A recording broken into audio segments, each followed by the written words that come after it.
All right, what you're looking here on the screen is GoGuardian with two scenes currently applied. So I have two groups of students here. The main group, this top bar, is the group that I have put on a formative lock. It's an allow list that says only let them use formative and only let them use this specific exam in formative. So they're taking their test. When they're done with their test, you're going to put them in a different group that has a block list. So block lists, remember, allow everything on the internet except one or two websites. So this particular one has YouTube blocked. So it's a distractions list is what I call it. So what you can do is when the students are online, you can drag them from one group down to the other group. So you would take them out of your testing group as soon as they finish the exam and put them into the free internet access except for the distraction. So they're working on some other work and you want them to have more or less unfiltered access to the internet. You would move them from the top group down to the bottom group. And it's simply a matter of clicking on their name, holding down, and dragging them down and dropping them into the bottom group. Okay? But you have to have two scenes applied already. So the first one you would apply to everybody except a few students who are absent, so you'd uncheck them. And then the students who are the ones that aren't taking the test, you would check only them and then apply that second scene to them. And then at that point, it's just a matter of dragging and dropping to move students from one scene to the other.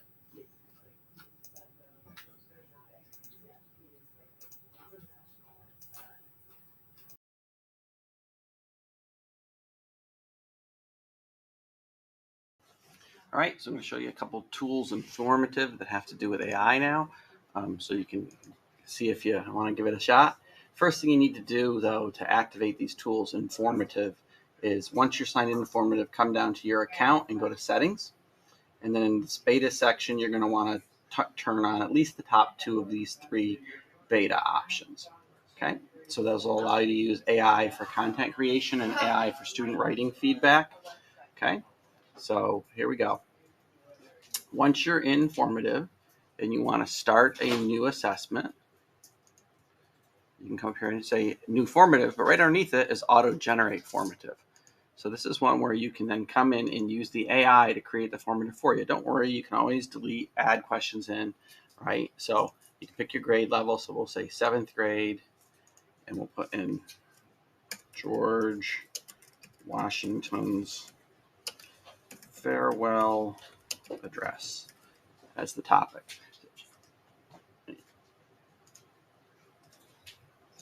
All right, so we'll say there are some additional settings. Basically, you can set the difficulty and the length of the assessment. So we can go medium, and then you can tell it which types of questions you want to include in that particular exam. I'm not a big fan of true false, so I did those. Okay, you can also include free response answers in there. Okay, so you click generate formative, and this basically is a box that tells you the AI is going to create it for you. And so you can see right here, it looks like you're done with the formative because it's in that screen where it's showing it to you, but it is currently auto-generating the rest of the exam. Okay, so it does tell you that it'll take a few minutes depending on the number of questions, and you will receive a notification, which means you can go off and do other things in formative while it's doing this. Notice it does put the title of it as AI generated, so depending on how much information you want to give people, you could take that out and put in the rest of it, because you do have a limit up here of how many characters you can type for the title of the assessment. So I'll go with George Washington's farewell address. One of the things that you're going to want to do afterwards is you can add additional questions to it. You can add them manually, or you can have them auto-generated also. So I'll show you that in just a second. That's an example of using the AI to add questions to an existing formative. What could be one you previously created that has no AI questions in it. All right, you can see that the AI has now generated a 10-question quiz for us on that topic that we gave it.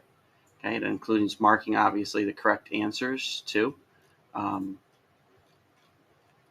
not going to get into the difficulty and the stuff about the questions, but you can change that as you go through. You can also come down here and click plus to add a question and say generate item. And then you can say what kind. We're going to do a text passage this time. We'll do it for 7th grade right there. We'll change it from subject to social studies Or let's see if they can be more specific. You can't. I was looking for American history, but social studies, genre, the type of writing for that particular passage. So we'll go with an informative article. Language English, you can put max word counts, but here's where we're going to do farewell address. Actually, we'll put George Washington in front of that too. So you can see you have a little bit more control over adding individual questions than you do doing a whole test. So I'm going to click generate here. What it's going to pop up for me is a couple different options of stuff I can add into the test. This does take significantly less time than having it generate the whole test because it's only doing 3 or 4 questions at a time. Although I don't know what it's going to look like because I've never done the text passage with the 4 question, only multiple choice. So we'll see what it presents us for our options in a second. All right, so in this case, because it wasn't multiple choice, it gave us one passage here. I can click add, and that passage goes in here. And then I can click the plus over here and add questions to go with that reading passage that it created for me. Okay. I can also tell it I want now multiple choice questions. Let's see if they're based on that reading passage. All right, so see, you can see I've got 4. I can make them easier or harder or similar. I'm just going to leave those 4 checked with the blue check boxes and click add. And you can see that those questions are going along with that reading passage that we just dropped in here about it.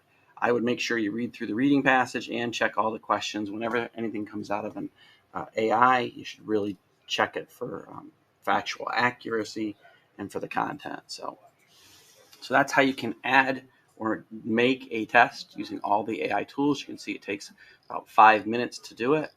And then you have one all ready to go. I'm going to go back now, and let's say we've given our formative. So I have one here that I gave to a student. It was an AI generated test, as you can see. And if I come over here to the student's responses,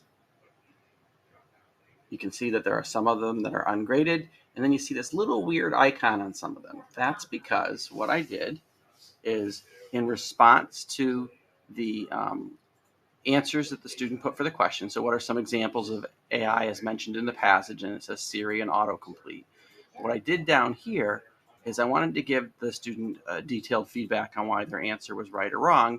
And I did that by clicking in this box here where it says type feedback, clicking that little magic AI generator. And that's this feedback here that it generated for me.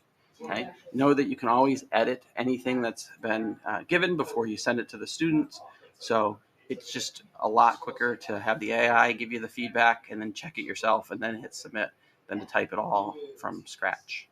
Okay, so that's the AI writing feedback piece. That's also a beta option right now in GoFormative. So there's 3 different AI tools that you can use in GoFormative. Actually, 2 different. The third tool is right here. When I'm on the home page, there's a practice tool here where it will make flip cards for you. And so I had it make flip cards. You just click add, and then you can say generate with AI, George Washington's farewell address. And it will now create a set of somewhere between 12 and 14, 10 and 14 flip cards about that particular topic that you gave it. And I'll let this one go, but I'm going to come back here. I'll show you a set of math ones that we did. So what is a kite? And you can flip it over, and it's a quadrangle with 2 pairs of adjacent sides.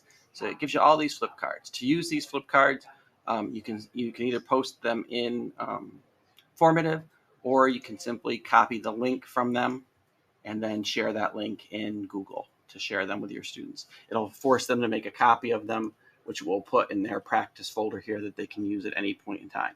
You can add pictures and you can add audio to all of these cards now. It still hasn't finished generating that one because I interrupted it. But so you can use the AI to generate flashcards for you too. Again, check them all over before you use them with students.